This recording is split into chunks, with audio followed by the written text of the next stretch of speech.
कहानी की शुरुआत होती है एक छोटे पैसेंजर प्लेन से जो अमेरिका की तरफ जा रहा था। उसी दौरान एक यात्री हैरान होकर फ्लाइट अटेंडेंट से पूछता है कि आखिर फ्लाइट का रूट अचानक क्यों बदल दिया गया। फ्लाइट अटेंडेंट उसे समझाती है कि असली रूट पर मौसम बहुत खराब है, इसलिए पायलट ने खुद फैसला लेकर रास्ता बदल दिया है और अब विमान अमेजन के ऊपर से उड़ान भरेगा। चूंकि इस फ्लाइट में केवल 8 यात्री थे, इसलिए किसी ने इस बात को ज्यादा गंभीरता से नहीं लिया। लेकिन कुछ देर बाद अचानक पूरा विमान जोर जोर से हिलने लगता है। पायलट नोटिस करता है कि अचानक विमान का जीपीएस सिस्टम काम करना बंद कर चुका है, यहाँ तक कि कंट्रोल पैनल भी रिस्पॉन्ड नहीं कर रहा। पायलट तुरंत बेस स्टेशन से संपर्क करने की कोशिश करता है, लेकिन उसकी कोशिश भी नाकाम हो जाती है क्योंकि रेडियो कम्युनिकेशन सिस्टम भी बंद हो चुका था। लेकिन सबसे अजीब बात यह थी कि पायलट को जैसे पहले से अंदाजा था कि कुछ गलत होने वाला है। वो किसी तरह विमान को संभालते हुए अपने फोन से एक आखिरी वीडियो रिकॉर्ड करने लगता है। उस वीडियो में वो कहता है कि इस विमान में ऐसे बड़े बड़े राज्य छिपे हैं जिन्हें देखकर उसे पहले ही शक हो गया था कि कोई बड़ा हादसा हो सकता है। अब विमान तेजी से नीचे गिरने लगता है। सामने घना जंगल और ऊंचे पहाड़ दिखाई दे रहे थे। पायलट किसी तरह पेड़ों की शाखाओं का इस्तेमाल करके विमान की स्पीड कम करने की कोशिश करता है ताकि क्रैश का असर थोड़ा कम हो जाए। कई किलोमीटर तक घसीटने के बाद आखिरकार विमान रुक जाता है। यहाँ मौजूद लगभग सभी यात्री जिंदा बच जाते हैं, लेकिन फ्लाइट अटेंडेंट जिसने सीट बेल्ट नहीं पहनी थी वो मौके पर ही मर जाती है। अब सभी यात्री घबराकर एक दूसरे से चर्चा करने लगते हैं कि आखिर अब उन्हें क्या करना चाहिए। वो लोग पहले ये कंफर्म करते हैं कि फ्लाइट अटेंडेंट के अलावा किसी को कोई गंभीर चोट नहीं आई। इसके बाद 2 यात्री जल्दी से कॉकपिट में जाकर पायलट की हालत देखने लगते हैं, लेकिन वहाँ का दृश्य देखकर वो दंग रह जाते हैं। कुछ पेड़ों की बड़ी शाखाएं पायलट के सीने के आर पार हो चुकी थी, फिर भी वो किसी तरह जिंदा था। दोनों यात्री धीरे धीरे सीट हटाने की कोशिश करते हैं ताकि पायलट ठीक से सांस ले सके। तभी अचानक विमान के बाहर आग लगने की आवाज आती है। सभी यात्री तुरंत विमान से बाहर निकल जाते हैं और आग बुझाने की कोशिश करने लगते हैं, क्योंकि अगर पूरा विमान जल गया तो रेस्क्यू टीम आने तक वो लोग रहेंगे कहाँ। कुछ समय बाद हालात थोड़े शांत होते हैं। अब सभी 8 यात्री एक साथ बैठकर समझने की कोशिश करते हैं क्या आखिर रूट बदलने के बाद वो अमेजन के किस हिस्से में आ गए। किसी के फोन में कोई सिग्नल नहीं था, मतलब इस घने जंगल में सैटेलाइट फोन के बिना बाहर की दुनिया से संपर्क करना लगभग नामुमकिन था।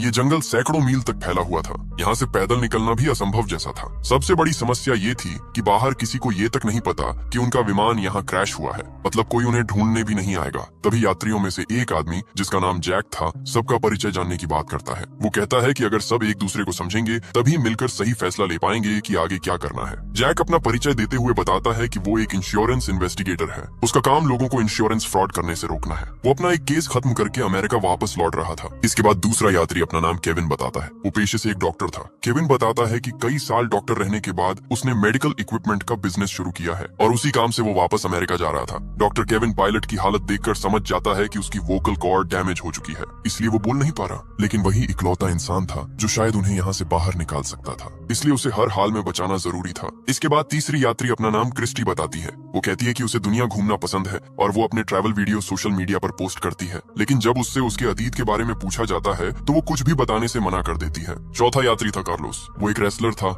और मूल रूप से मेक्सिको का रहने वाला था। वो एक फाइटिंग प्रतियोगिता में हिस्सा लेने अमेरिका जा रहा था। इसके बाद एक युवा कपल अपना परिचय देता है। उनका नाम था डैनी और एमी। वो बताते हैं कि उनकी हाल ही में शादी हुई है और वो हनीमून के लिए अमेरिका जा रहे थे। आखिर में बचते हैं एक मिडिल एज कपल डेविड और लीसा। वो अमेरिका के एक छोटे शहर में होटल चलाते थे, लेकिन डेविड की हार्ट सर्जरी के लिए वो बाहर जा रहे थे। इस तरह सभी लोग एक दूसरे के बारे में थोड़ा बहुत जान लेते हैं। अब उनके साथ था घायल पायलट जो बोलने की हालत में नहीं था। तभी जैक सबको सुझाव देता है कि सबसे पहले विमान में बचा सारा खाना और पानी इकट्ठा करके राशन की तरह बांटना चाहिए ताकि उन्हें पता चल सके कि वो कितने दिन तक जिंदा रह सकते हैं। वो लोग चेक करते हैं और पता चलता है कि खाना और पानी ज्यादा से ज्यादा 3 दिन तक चल सकता है। इसके बाद जैक कहता है कि अगर बारिश या तूफान आया तो उन्हें विमान के अंदर शरण लेनी पड़ सकती है, इसलिए फ्लाइट अटेंडेंट की बॉडी को बाहर कहीं दूर रखना होगा ताकि विमान के अंदर जगह बनी रहे। सभी लोग मिलकर ये छोटे छोटे काम खत्म करते हैं। अब उनके सामने सबसे बड़ा सवाल था यहाँ से बाहर कैसे निकला जाए। अब जैक और बाकी सभी घायल पायलट के पास जाकर उससे पूछते हैं कि क्या विमान में कोई सैटेलाइट फोन मौजूद है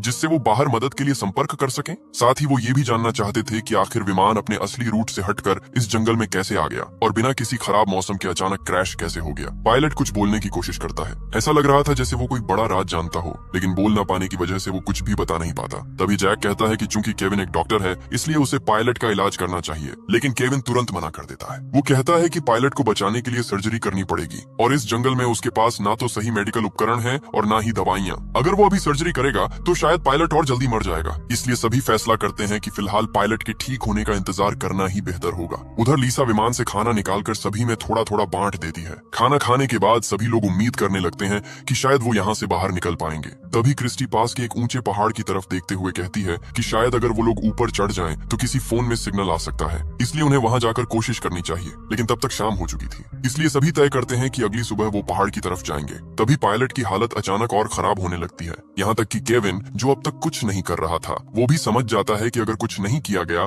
तो पायलट वैसे ही मर जाएगा, इसलिए वो रिस्क लेने का फैसला करता है। केविन कहता है कि वो इसी हालत में किसी तरह पायलट की सर्जरी करने की कोशिश करेगा। अब वो बचेगा या नहीं ये उसकी किस्मत पर निर्भर करेगा। केविन की बात मानकर बाकी लोग विमान से जरूरत का सामान ढूंढ कर लाते हैं। वो लोग एक सब्जी काटने वाला चाकू, शराब और बाकी छोटी मोटी चीजें इकट्ठा करते हैं जो सर्जरी में काम आ सकती थी। अब डॉक्टर केविन बिना एनेस्थीसिया के सर्जरी शुरू करता है। दर्द की वजह से पायलट बुरी तरह तड़पने लगता है, लेकिन सौभाग्य से सर्जरी उम्मीद से बेहतर होती है। सर्जरी खत्म होने के बाद केविन बताता है कि अगर पायलट रात भर आराम करे तो शायद सुबह तक उसकी हालत बेहतर हो जाएगी। लेकिन किसी को अंदाजा नहीं था कि रात में उनके साथ क्या होने वाला है। रात के समय जब सभी लोग बाहर सो रहे थे, तभी एक नकाबपोश इंसान चुपके से घायल पायलट के पास आता है। वो उसके मुंह को दबाकर उसकी सांस रोक देता है और कुछ ही सेकंड में पायलट की मौत हो जाती है। अगली सुबह जब सभी उठते हैं तो पायलट की लाश देखकर हैरान रह जाते हैं, क्योंकि पिछली रात सर्जरी के बाद उसकी हालत काफी बेहतर हो चुकी थी और वो तो उन्हें कोई जरूरी बात बताने वाला था। डॉक्टर केविन उसकी जांच करके कहता है कि उसके शरीर में कोई इन्फेक्शन नहीं हुआ था, मतलब उसकी मौत सामान्य तरीके से नहीं हुई।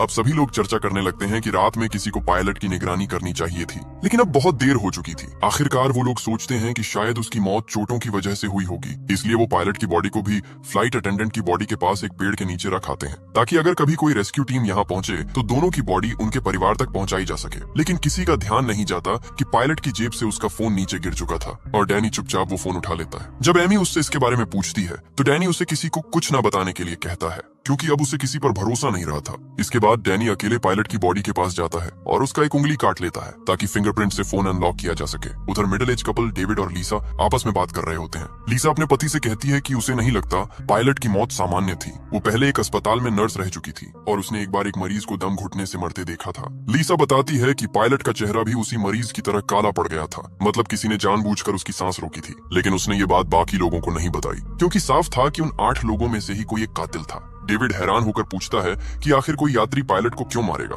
लेकिन लीसा कहती है कि अब उन्हें ये पता लगाना होगा और अब से उन्हें बहुत सावधान रहना होगा। उन्हें खुद के अलावा किसी पर भरोसा नहीं करना चाहिए। इसी दौरान लीसा को अचानक महसूस होता है कि कोई उनकी बातें सुन रहा है, इसलिए वो तुरंत बात करना बंद कर देती है। उधर ट्रैवलर क्रिस्टी एमी के पास आकर कहती है कि उसे पता है कि डैनी और एमी असल में हनीमून पर नहीं जा रहे। अब एमी सच बता देती है। वो कहती है कि वो एक अमीर बिजनेसमैन की बेटी है और डैनी उसके घर का ड्राइवर था, लेकिन दोनों एक दूसरे से प्यार करने लगे और जब उन्हें लगा कि उनका परिवार इस रिश्ते को कभी स्वीकार नहीं करेगा, तब दोनों घर छोड़कर अमेरिका भाग रहे थे। क्रिस्टी समझ जाती है कि उन्होंने बाकी लोगों से झूठ बोला था ताकि कोई उन्हें शक की नजर से न देखे। उधर कार्लोस सबको एक अच्छी खबर देता है। उसे विमान के मलबे में एक जीपीएस डिवाइस मिली थी। वो कहता है कि अगर वो इस डिवाइस को पास के पहाड़ की चोटी तक ले जाकर एक्टिवेट कर दे तो शायद मदद मिल सकती है। उसका सिग्नल बहुत दूर तक जाएगा। साथ ही कार्लोस कहता है कि डिवाइस जितनी खराब हुई है वो उसे अगले दिन तक ठीक कर देगा। ये सुनकर सभी थोड़ी राहत की सांस लेते हैं, क्योंकि आखिरकार उन्हें बाहर निकलने की एक उम्मीद दिखाई देने लगी थी। कार्लोस बताता है कि उसके पिता पहले इलेक्ट्रिशियन थे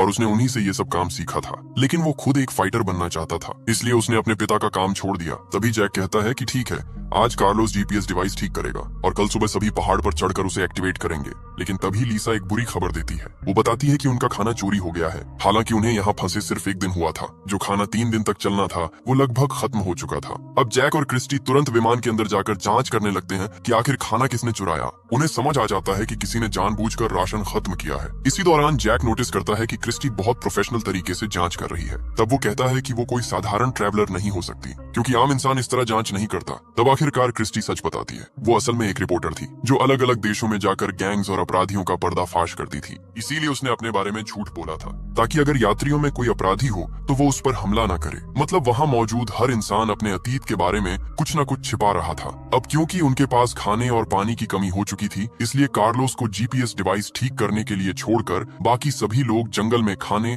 और पानी की तलाश में निकल पड़ते हैं। चलते चलते उन्हें रास्ते में नीले रंग के कुछ मशरूम दिखाई देते हैं। क्रिस्टी अपने रिपोर्टिंग अनुभव से तुरंत समझ जाती है कि ये जहरीले मशरूम है और इन्हें खाने से कुछ घंटों में इंसान की मौत हो सकती है। वो सभी को चेतावनी देती है कि कोई भी गलती से इन्हें हाथ न लगाए। साथ ही वो ये भी बताती है कि ऐसे मशरूम आमतौर पर गीली जगहों पर उगते हैं, मतलब आसपास कहीं पानी का बड़ा स्रोत जरूर होगा। थोड़ा आगे बढ़ने पर उन्हें सच में एक तालाब मिल जाता है, लेकिन वहाँ का पानी साफ नहीं था, इसलिए उसे पीने लायक बनाने का तरीका ढूंढना जरूरी था। तभी अचानक पीछे से गोली चलने की आवाज आती है। सभी लोग डरकर पीछे दौड़ते हैं। वहां पहुंचकर वो देखते हैं कि डेविड ने अपनी बंदूक से एक बंदर का शिकार किया है ताकि वो लोग उसे खाकर अपना पेट भर सकें। असल में डेविड और लीसा के पास एक बंदूक थी जिसके बारे में उन्होंने किसी को नहीं बताया था। लीसा कहती है कि वो लोग किसी को डराना नहीं चाहते थे, इसलिए उन्होंने ये बात छुपाई। अब डेविड के शिकार किए हुए बंदर को पकाकर सभी लोग रात का खाना खाते हैं। उधर क्रिस्टी और जैक मिलकर तालाब के पानी को साफ करने का तरीका भी निकाल लेते हैं। इस तरह कम से कम आज के लिए खाने और पानी की समस्या खत्म हो जाती है। लेकिन एमी बंदर का मांस नहीं खा पाती, इसलिए उसका हिस्सा खराब ना हो इसके लिए डेविड खुद उसका खाना भी खा लेता है। खाना खत्म होने के बाद जैक सभी से पूछता है कि क्या किसी और के पास भी डेविड और लीसा की तरह कोई खतरनाक चीज छुपी हुई है, क्योंकि अब हर किसी को सब कुछ जानने का हक था। तब कार्लोस अपना बैग खोलकर दिखाता है। उसके पास सिर्फ उसका फाइटिंग मास्क था जो उसकी फाइटर पहचान को रिप्रेजेंट करता था। साथ ही वो कहता है कि कल वो लोग जीपीएस डिवाइस के जरिए मदद के लिए सिग्नल भेज देंगे, इसलिए फिलहाल उन्हें एक दूसरे से डरने की जरूरत नहीं है। लेकिन उसी रात जब सभी लोग सो रहे थे, अचानक डेविड की तबीयत खराब होने लगती है और दूर अंधेरे में कोई इंसान छिपकर ये सब देख रहा था। अब वही रहस्यमयी इंसान अपना सैटेलाइट फोन निकालता है और किसी लड़की को कॉल करता है। वो कहता है कि उनका प्लान अब तक पूरी तरह सफल रहा है और वो इसे और तेजी से आगे बढ़ाएगा। मतलब उन यात्रियों में से किसी एक के पास सैटेलाइट फोन मौजूद था, लेकिन उसने जानबूझकर उसे सबसे छुपा रखा था और शायद वही शुरू से ये सब कर रहा था। लेकिन क्यों, ये अभी भी एक बड़ा रहस्य था। अगली सुबह सभी लोग लीसा के रोने की आवाज सुनकर जागते हैं, क्योंकि रात में डेविड की मौत हो चुकी थी। डॉक्टर केविन उसकी जांच करके बताता है कि उसके मुंह से झाग निकल रहा है, मतलब उसे फूड पॉइजनिंग हुई थी और शायद उसे वही जहरीले मशरूम खिलाए गए थे जो उन्होंने पिछले दिन जंगल में देखे थे। ये सुनते ही लीसा गुस्से में आ जाती है। वो सभी पर चिल्लाने लगती है कि उनमें से कोई एक इंसान सबको एक एक करके मार रहा है। लेकिन अब तक किसी को ये समझ नहीं आ रहा था कि आखिर कोई ऐसा क्यों करेगा। इन 8 लोगों में से तो कोई भी एक दूसरे को पहले से जानता तक नहीं था। तब लीसा सभी को बताती है कि पायलट की मौत भी सामान्य नहीं थी। उसे उसी समय समझ आ गया था कि किसी ने जानबूझकर उसका दम घोंटा था, लेकिन उसने उस वक्त कुछ नहीं कहा ताकि सभी लोग आपस में लड़ने न लगे। अब लीसा को याद आता है कि उसने ये सारी बातें डेविड को बताई थीं और उसी दौरान उसे महसूस हुआ था कि कोई उनकी बातें सुन रहा था। मतलब जिसने उनकी बातें सुनी उसी ने बाद में डेविड को निशाना बनाया, क्योंकि डेविड सच के करीब पहुंच चुका था। अब सभी को समझ आने लगता है कि जब उन्होंने जंगल में जहरीले मशरूम देखे थे तब किसी ने चुपके से कुछ मशरूम उठा लिए थे और रात में उन्हें डेविड के खाने में मिला दिया। सबसे डरावनी बात ये थी कि डेविड ने एमी का खाना भी खाया था, मतलब शायद असली निशाना एमी थी। अब वहां मौजूद हर इंसान डर जाता है, क्योंकि अगर उनमें से कोई एक कातिल है तो हर किसी की जान खतरे में थी। ऊपर से विमान का अचानक क्रैश होना, फिर एक एक करके लोगों का मरना, ये सब साफ इशारा कर रहा था कि ये कोई हादसा नहीं बल्कि पहले से बनाई गई योजना थी। अब सभी लोग अलग अलग रहने लगते हैं, क्योंकि कोई भी किसी पर भरोसा नहीं कर पा रहा था। उधर डैनी एमी को पायलट का फोन दिखाता है जिसे उसने पहले छुपा लिया था। उस फोन में पायलट की आखिरी वीडियो रिकॉर्डिंग मौजूद थी। वीडियो में पायलट खुद कह रहा था कि विमान में कोई बहुत बड़ा राज छुपा हुआ है और विमान को जानबूझकर क्रैश करवाया गया है। डैनी और एमी वो वीडियो बाकी सभी को भी दिखा देते हैं। अब सभी पूरी तरह यकीन कर लेते हैं कि यहाँ सच में कोई बड़ा खेल चल रहा है और पिछले दोनों लोगों की मौत महज हादसा नहीं थी। इसी दौरान कार्लोस बताता है कि उसने आखिरकार जीपीएस डिवाइस ठीक कर ली है। अब उन्हें सिर्फ पहाड़ की चोटी तक पहुंचकर उसे एक्टिवेट करना था। लेकिन अब कोई किसी पर भरोसा नहीं कर रहा था, क्योंकि अगर असली कातिल उनके बीच मौजूद था तो वो कभी नहीं चाहेगा कि मदद पहुंचे। अगर जीपीएस चालू हो गया तो सभी लोग यहाँ से बच निकलेंगे। अब सभी चर्चा करने लगते हैं कि पहाड़ पर कौन जाएगा और कौन नीचे कैंप की सुरक्षा करेगा। आखिरकार जैक कहता है कि वो नीचे रहकर कैंप संभालेगा, जबकि कार्लोस, डॉक्टर केविन और क्रिस्टी पहाड़ पर जाकर जीपीएस डिवाइस इंस्टॉल करेंगे। तीनों लोग अब डिवाइस लेकर पहाड़ की तरफ बढ़ने लगते हैं। उनका प्लान साफ था, अगर उनमें से कोई एक कातिल निकला तो बाकी 2 लोग मिलकर उसे संभाल लेंगे। उधर चढ़ाई के दौरान कार्लोस च्यूइंग गम चबाने लगता है। तभी क्रिस्टी उसके गम के रैपर को देखकर समझ जाती है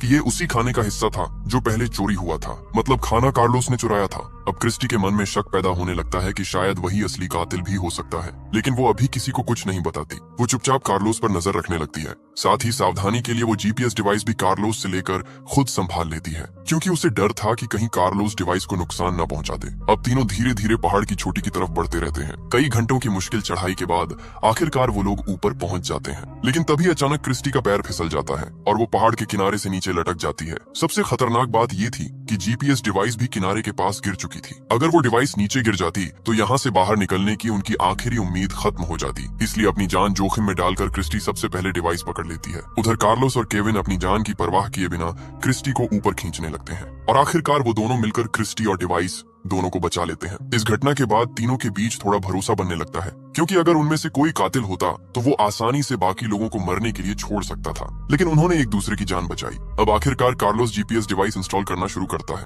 उधर डॉक्टर केविन अपने फोन में सिग्नल चेक करता है, लेकिन अब भी कोई नेटवर्क नहीं था। मतलब अब उनकी आखिरी उम्मीद सिर्फ यही जीपीएस डिवाइस थी। कुछ देर बाद कार्लोस खुश होकर बताता है कि डिवाइस आखिरकार एक्टिवेट हो चुकी है और कुछ घंटों में उसका सिग्नल दूर तक पहुंच जाएगा। अब सूरज डूबने लगा था, इसलिए तीनों वापस कैंप की तरफ लौटने लगते हैं। उधर नीचे कैंप में मौजूद बाकी लोग अब एक दूसरे पर बिल्कुल भरोसा नहीं कर पा रहे थे। लीसा अपनी बंदूक लेकर जैक को दूर रहने के लिए कहती है, क्योंकि अपने पति की मौत के बाद अब उसे हर इंसान पर शक होने लगा था। उधर डैनी भी एमी पर गुस्सा करने लगता है। वो एमी से कहता है कि अब से वो किसी और से बात नहीं करेगी और हर चीज वही संभालेगा। लेकिन अब एमी खुद डैनी पर शक करने लगी थी। उसे लगने लगा कि शायद उसने अपने ड्राइवर के साथ भागकर बहुत बड़ी गलती कर दी, क्योंकि वो डैनी के अतीत के बारे में कुछ भी नहीं जानती थी। वो सिर्फ प्यार में अंधी होकर उसके साथ भाग आई थी और अब इस जंगल में एक एक करके लोग मर रहे थे। एमी की बातें सुनकर डैनी गुस्से में चिल्लाने लगता है। वो कहता है कि अगर वो ना होता तो एमी अब तक मर चुकी होती। डैनी का ये रूप देखकर एमी डर जाती है, क्योंकि उसने पहले कभी उसे इतना गुस्से में नहीं देखा था। अब उसे अपने फैसले पर पछतावा होने लगता है। इसी बीच नीचे मौजूद चारों लोग एक दूसरे को शक की नजर से देखते रहते हैं। कुछ देर बाद पहाड़ से लौटकर कार्लोस, केविन और क्रिस्टी वापस कैंप पहुंचते हैं। वो बताते हैं कि जीपीएस डिवाइस सही तरीके से एक्टिवेट हो चुकी है और अगर किस्मत अच्छी रही तो अगले दिन तक कोई ना कोई रेस्क्यू टीम वहां पहुंच जाएगी। अब बचे हुए सातों लोग अजीब खामोशी में रात का खाना खाते हैं। हर कोई बस यही सोच रहा था कि किसी तरह उन्हें सिर्फ अगली सुबह तक जिंदा रहना है। रात होते ही सभी सो जाते हैं, लेकिन कार्लोस अकेले अपनी फाइटिंग प्रैक्टिस शुरू कर देता है। वो अपनी प्रतियोगिता के लिए तैयारी पूरी करना चाहता था। कार्लोस अपने सपनों को लेकर इतना जुनूनी था कि इस भयानक हालत में भी उसका ध्यान सिर्फ प्रैक्टिस पर था। इसी वजह से उसने पहले खाना भी चुराया था ताकि उसकी डाइट खराब ना हो। लेकिन तभी अचानक कार्लोस देखता है कि सामने अंधेरे में कोई काले कपड़ों में खड़ा है और सबसे डरावनी बात यह थी कि उस इंसान ने कार्लोस का फाइटिंग मास्क पहन रखा था। कुछ समझ पाता उससे पहले ही वो रहस्यमय इंसान कार्लोस पर चाकू से हमला कर देता है और कुछ ही सेकंड में कार्लोस की हत्या हो जाती है। अगली सुबह जब सभी उठते हैं तो कार्लोस कहीं दिखाई नहीं देता।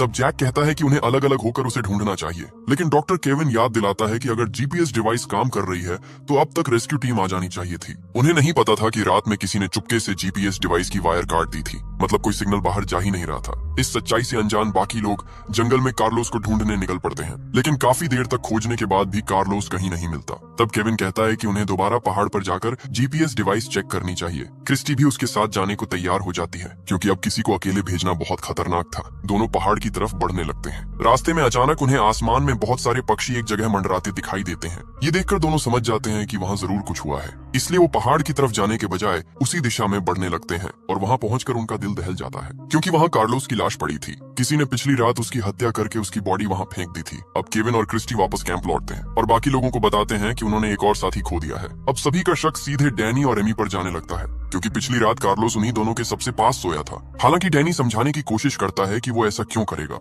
लेकिन अब हर किसी के दिमाग में एक ही सवाल घूम रहा था, अगर उनमें से कोई एक कातिल है तो आखिर उसका मकसद क्या है? वो एक एक करके सबको क्यों मार रहा है? तभी लीसा बताती है कि पिछली रात उसकी बंदूक की सारी गोलियां चोरी हो गईं। उसके पास अब सिर्फ एक आखिरी गोली बची थी जो उसकी जेब में थी। ये सुनकर केविन कहता है कि जब उसने डैनी का इलाज किया था तब उसने उसकी पीठ पर एक टैटू देखा था, और ऐसा टैटू आमतौर पर गैंग के लोग बनवाते हैं, मतलब डैनी किसी गैंग से जुड़ा हो सकता है। ऊपर से एमी भी उसके अतीत के बारे में कुछ नहीं जानती थी, इसलिए शक और बढ़ जाता है। लेकिन डैनी कहता है कि वो टैटू उसने खुद नहीं बनवाया था, उसे झूठे केस में जेल भेजा गया था और वहाँ गैंग के लोगों ने जबरदस्ती उसके शरीर पर वो टैटू बना दिया। वो कहता है कि जेल से निकलने के बाद उसने अपनी जिंदगी बदलने की कोशिश की और तभी उसे एमी के घर ड्राइवर की नौकरी मिली। वहीं उसे एमी से प्यार हो गया। डैनी साफ कहता है कि वो अपराधी नहीं है और वो ये सब नहीं कर रहा। साथ ही वो एमी को ये भी बताता है कि शुरुआत में वो उसके पैसों की तरफ आकर्षित हुआ था, लेकिन बाद में उसे सच में एमी से प्यार हो गया और अब वो उसे बचाने के लिए कुछ भी कर सकता है। इसी दौरान शाम हो जाती है और अचानक जंगल में तेज तूफान और भारी बारिश शुरू हो जाती है। सभी लोग भागकर वापस विमान के अंदर आ जाते हैं, लेकिन तभी उन्हें आखिरकार वो चीज दिखाई देती है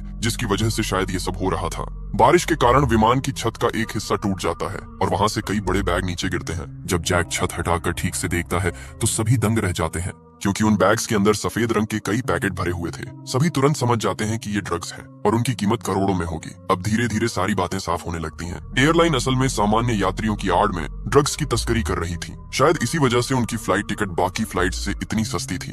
अब डैनी, जिसने पहले गैंग के साथ काम किया था, वो तुरंत पहचान जाता है कि ये बहुत बड़ा ड्रग ऑपरेशन है। उसे समझ आ जाता है कि शायद एयरलाइन का राज किसी तरह लीक हो गया था और इसलिए विमान को जानबूझकर इस जंगल में क्रैश करवाया गया।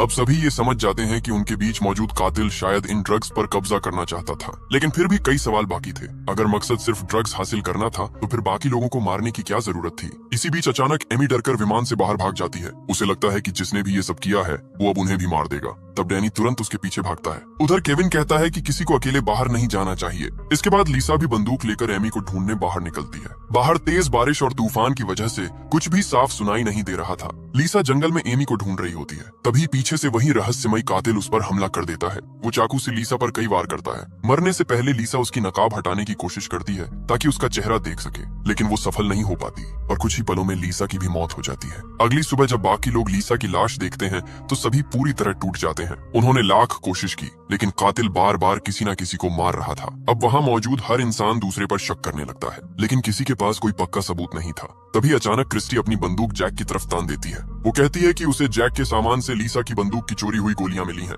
मतलब जैक ही असली कातिल हो सकता है। लेकिन क्रिस्टी के पास सिर्फ यही सबूत नहीं था, उसे जैक के बैग से एक सैटेलाइट फोन भी मिला था। अब क्रिस्टी पूरी तरह यकीन कर चुकी थी कि जैक ही ये सब कर रहा है। हालांकि जैक खुद को बेगुनाह बताता है। वो कहता है कि हाँ, उसने लीसा की बंदूक से गोलियां निकाली थीं, लेकिन उसने ऐसा इसलिए किया क्योंकि उसे लगा था कि लीसा ही कातिल है। वो सिर्फ बाकी लोगों की सुरक्षा चाहता था, लेकिन सैटेलाइट फोन उसका नहीं था। जैक कहता है कि असली कातिल ने ही उसे फंसाने के लिए वो फोन उसके बैग में रखा है। तभी केविन जल्दी से कहता है कि उन्हें उस सैटेलाइट फोन से तुरंत मदद मांगनी चाहिए, लेकिन क्रिस्टी बताती है कि वो पहले ही कोशिश कर चुकी है। फोन में एक पासवर्ड लगा हुआ है और बिना पासवर्ड के वो इस्तेमाल नहीं हो सकता। अब क्योंकि फोन जैक के बैग से मिला था, इसलिए सभी को लगता है कि पासवर्ड सिर्फ जैक को ही पता होगा। लेकिन जैक बार बार कहता है कि फोन उसका नहीं है और उसे कोई पासवर्ड नहीं पता। अब डैनी गुस्से में जैक पर हमला कर देता है, लेकिन केविन उसे रोकते हुए कहता है कि अगर उन्होंने जैक को मार दिया तो फिर फोन कभी अनलॉक नहीं होगा और तब वो लोग यहाँ से बाहर नहीं निकल पाएंगे। इसलिए फिलहाल जैक को जिंदा रखना जरूरी था। इसके बाद वो लोग जैक को बांध देते हैं। अब बचे हुए 4 लोग फैसला करते हैं कि किसी को जैक से सच उगलवाना होगा और आखिरकार ये जिम्मेदारी डॉक्टर केविन को दी जाती है।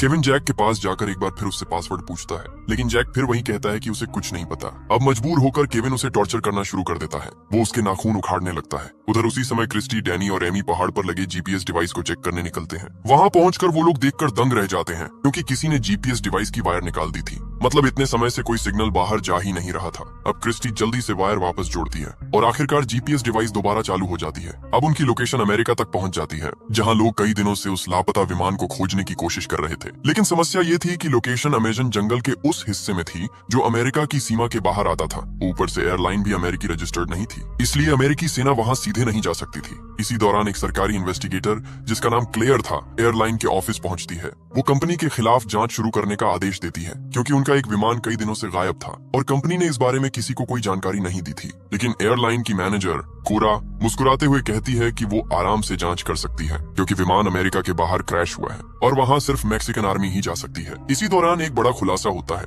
वो इन्वेस्टिगेटर क्लेयर असल में जैक की पत्नी थी और जैक एयरलाइन के खिलाफ एक गुप्त मिशन पर गया था। वो इस पूरी ड्रग तस्करी की जांच कर रहा था, इसीलिए क्लेयर अब उसे ढूंढने की कोशिश कर रही थी। इस खुलासे के बाद एक बात साफ हो जाती है, जैक असली कातिल नहीं हो सकता। लेकिन जंगल में मौजूद बाकी लोग अभी भी उसी पर शक कर रहे थे। उधर जंगल में क्रिस्टी अकेले जैक के पास आती है। अब उसे भी लगने लगा था कि शायद जैक को फंसाया जा रहा है। जैक उसे समझाता है कि अगर वो सच में कातिल होता तो वो सिर्फ गोलियां नहीं बल्कि पूरी बंदूक चुरा लेता और फिर बाकी लोगों को आसानी से मार सकता था, लेकिन उसने ऐसा नहीं किया। क्रिस्टी को उसकी बात सही लगती है, इसलिए वो चुपचाप जैक की रस्सियां खोल देती है और उसे वहां से भाग जाने के लिए कहती है, ताकि बाकी लोग उसे दोबारा टॉर्चर ना कर सकें। अगली सुबह जब बाकी लोग देखते हैं कि जैक गायब है तो वो हैरान रह जाते हैं। क्रिस्टी ऐसे व्यवहार करती है जैसे उसे कुछ पता ही ना हो, लेकिन डैनी और एमी डर जाते हैं, क्योंकि अगर जैक सच में कातिल हुआ तो अब वो आजाद था और वो किसी से भी बदला ले सकता था, खास तौर पर केविन से, जिसने पिछली रात उसे बुरी तरह टॉर्चर किया था। अब केविन खुद डरने लगता है। तभी डैनी फैसला करता है कि वो एमी को लेकर बाकी लोगों से अलग हो जाएगा, क्योंकि अब उसे किसी पर भरोसा नहीं था।